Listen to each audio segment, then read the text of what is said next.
Welcome to the Build a Life After Loss podcast, a place of uplifting support in your grief and your healing journey. We're here to encourage your hope in the future and strengthen your confidence so that you can build a life of purpose and joy. I'm your host, Julie Clough.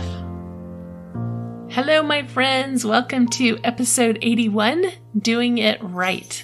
Okay, so first, your weekly book update. I'm just a little excited about getting this book out there. This has been something that I've been thinking about for years, but I just didn't know exactly how I was going to do it. Much like anything that we endeavor to do that's, not something that takes a day. Anything that takes longer than a day or two, we really think about and we plan and we eventually are able to accomplish it. And so anyway, I'm excited. Book is at the publishers. It's getting ready. But on the website right now, we have a pre-order button. So if you want to get the first chapter, go to buildalifeafterloss.com. buildalifeafterloss.com. And if you go to just the episode for this page, you'll be able to get there.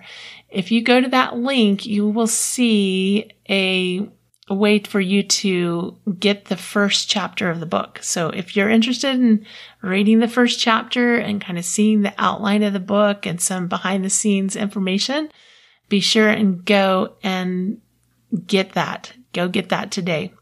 Also, another big announcement that you need to be aware of is that right now I am doing a flash sale on the May webinar. Our May webinar is coming up May 5th, and it's all about relationships. We're going to talk about grief. We're going to talk about the pandemic. We're going to talk about how this is affecting our relationships and how we can cope with it better so that it doesn't destroy our relationships, because there's a lot of close quarters right now. So we've got two issues going on, don't we? First of all, you're like in close quarters with those people that you live with. And second of all, you're very separated or disconnected from those people that you don't live with. So we're going to talk about all of that and really how to dial in your relationships, how to cope with things so that you don't damage relationships and how you can strengthen your relationships. So that's going to be the big focus of this May webinar. And right now, flash sale, only $5. So this webinar is normally $29. And right now, until Friday, so this is going out on a Wednesday, and on Friday, the discount code goes away. So you've got a couple of days. If you're on the mailing list, maybe you already got the announcement about this, but you've got a couple of days to take advantage of that $5 offer and tell your friends about it too. So today I wanted to talk about a common mistake that I see all of us making. And I have made this mistake myself. I used to fall prey of this idea as well. And as I work with clients, I started noticing that they were dealing with the same misconception as well. And that is that we can do it right. Okay. I know I kind of misled you with the title of the episode, talking about doing it right. And you thought you were going to get on here and I was going to tell you, how to do it right. But what I want to tell you is that if you think you can do it right, if you think that there's a right way to do everything, that there's an exact right answer, and that you have to find that exact right answer, that is going to hold you back. What if you know that doing it right is a fallacy? It doesn't exist. There's no such thing. There's no such thing as doing it right. There's no such thing as doing it right in grief. There's no such thing as doing it right as a parent. There's no such thing as doing it right in a pandemic. There's no such thing. You are not going to handle the pandemic right. You are not going to do your grief right. You are not going to parent right. So let go of that idea that you can do it right and that you just haven't figured out how yet. There's no such thing as doing it right. We are meant to make mistakes. We are meant to continue to try things and evaluate. Try and evaluate. Try and evaluate. Maybe you're one of those parents that suddenly found themselves homeschooling. With the help of the school was providing the curriculum, the school was providing some of the structure, but then you had to provide the space and the help that your kids needed, and all of a sudden they were in your space all day and you were trying to figure it out. And my guess is that the first few days didn't go well. You didn't do it right. Well, there is no such thing as doing it right. So if you can let go of the idea of doing it right, it's going to make it so much easier. I want you to think in terms of test and evaluate. Test and evaluate. So getting back to the homeschooling thing, the first couple days were probably pretty rough. And then you discovered some things that worked, some things that worked better than others, and you discovered some things that didn't work, and you adjusted. And I'm guessing every single day is an experiment. And that is our life. Our life is an experiment. And when we hold on to this idea that there's a right way to do everything, there's a right way to do it, when we hold on to that idea, it stifles us. It makes it harder.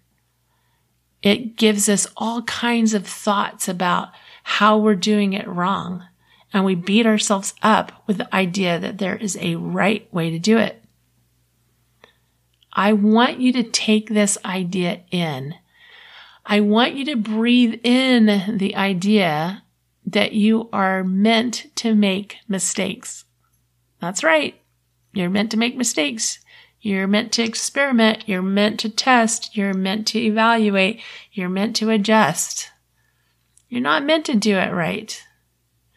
So for some reason, as we get older, as we become adults, maybe for you, that was when you got married. Maybe you're married, and the day you got married, all of a sudden you thought, okay, now I'm an adult. Maybe it was the day you graduated from high school. Maybe it was the day that you turned 18. Maybe it was the day that you finally moved out of your parents' house. Or it could be the day that you graduated from college. There was a point at which you said, I am no longer a child, I'm now an adult. And you believed that as an adult, that now you should have all the answers. So as teenagers, we think we have all the answers, but as an adult, you're supposed to have all the answers. But you're not. And that is the problem. That's the problem. I was just telling somebody today, it's like, what do we tell our children? Like, what do we tell a toddler? We say, hey, you're going to learn to tie your shoes. We don't say do it right the first time. No, we expect them to experiment. We expect them to try. We expect them to test it. It's not that we let go of trying to get things better. That's not what I'm talking about. Like, getting this idea of doing it right. Like, I'm trying to figure out how to do it right. I'm trying to figure out how to parent right. I'm trying to figure out how to do grief right. I'm trying to figure out how to maneuver, how to navigate our current circumstances. There must be a right way of doing it. But all there is maybe a better way. And we just keep testing and we keep experimenting and we keep finding a better way. Just like a child who learns to walk, just like a child who ties their shoelaces, just like a child who learns to dress themselves, just like a child who's learning how to show up in the world. You're just like that. You're just in an adult body. That's the only difference. And why we think that we should have all the answers, why we should be able to do everything right the first time, why we should know how to do these things. How many people experience grief for the first time and then beat themselves up because they can't figure out how to do it? Of course you can't figure out how to do it. Of course you can't. Of course you don't know how to, whatever it is you're trying to do. I didn't know how to do a podcast. 2 years ago, I had no idea how to do a podcast. Of course, I didn't expect to do it right from the beginning. I ordered equipment that didn't work. I ordered equipment that didn't fit. Like, I made so many mistakes in my process, what you might call mistakes, so many missteps, I'm still doing it. I'm still doing it. That is the journey of our life. The journey of our life is to create new experiences where we get to test and try and experiment, and then we look at it and evaluate and we adjust. Test, evaluate, adjust. That is our whole life. So get rid of this idea that you've got to do it right.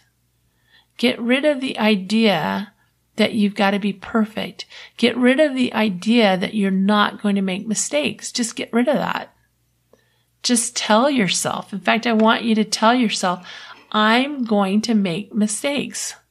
I'm not going to do it right. The sooner you can hold on to that idea, the sooner you can feel the relief of knowing you're going to make mistakes. This is so freeing. It's so freeing. I don't know if you've ever had an experiment like I have where experience. Why did I say experiment?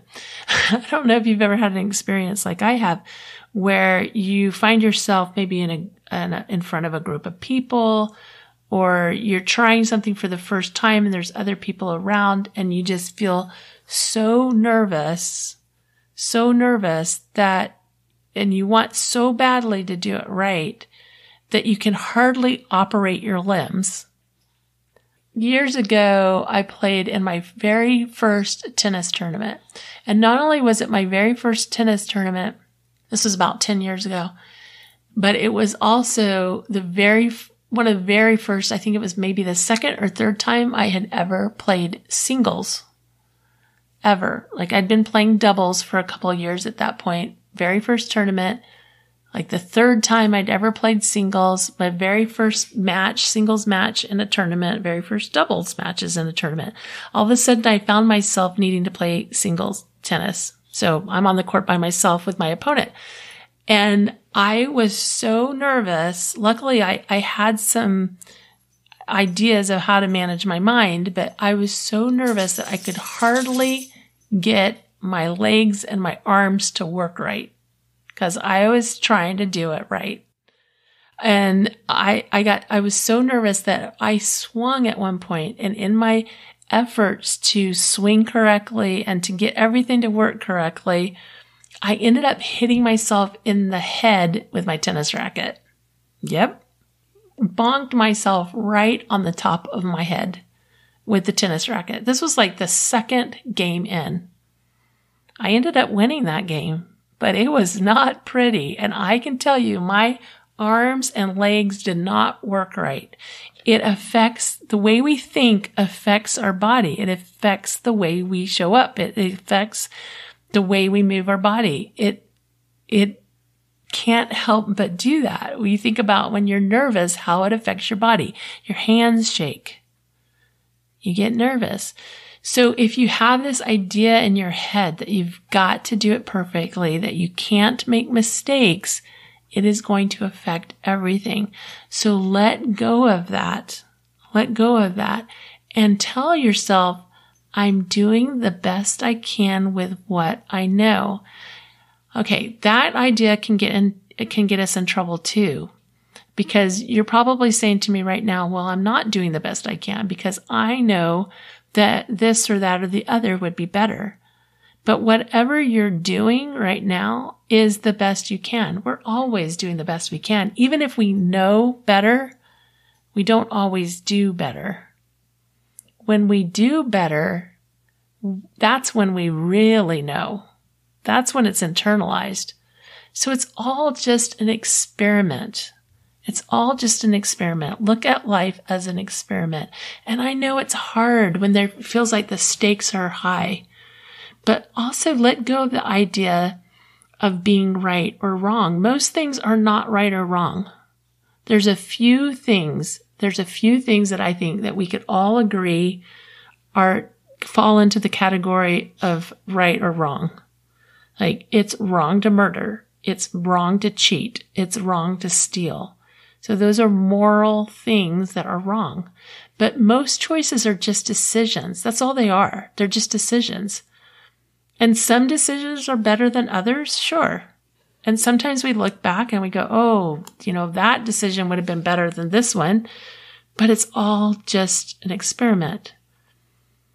We don't need to make everything a moral decision. We don't need to make it morally right or wrong. It's just what we're trying. Everything we're doing is trying. We're trying. So let's explore a different way of thinking. Let's think about a new way of thinking that will help you to explore and learn and adjust to make progress. And so that you can do what's right for you. Not perfect, but always making a little tiny bit of progress. And sometimes our progress we can't see it from one day to the next or 1 minute to the next. But when we evaluate a week or a month or a year, we can see our progress.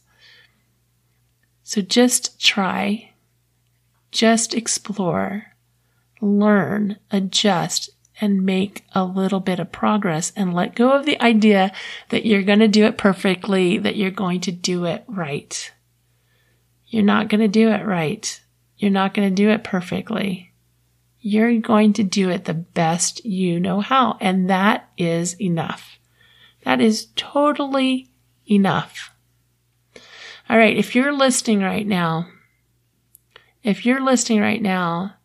there's a reason that we've met.